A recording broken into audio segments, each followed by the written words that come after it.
welcome to another episode of Vikings Garage.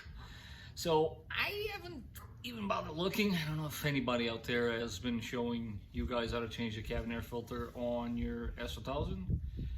Yep, some of you might be saying, what? It has a cabin air filter? Yes indeed, sir.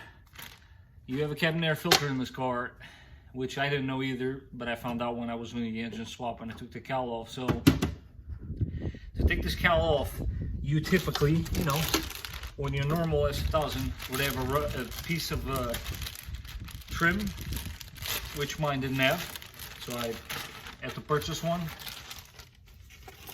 But anyhow, piece of trim sits like so on top of your cowl, and in order to pop it out, you need a trim tool. You should be using one of these so you don't damage anything because of these little guys.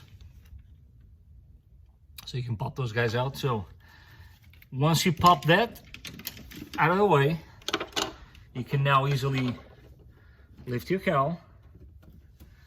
Passenger side corner, when you lift this up, voila. You see that little guy in there? So you gotta sneak it out of there, and I'll show you how to replace that filter. So as you can see, mine is really dirty. This isn't enough to scare little children at night, so we don't want that. What you want to do is you want to grab a small screwdriver, you put it in the groove like this, and you press like so, pushing down. And you work your way around it, because it has 4 clips. As you can see, this is almost out already. Pull out and down, and just like that.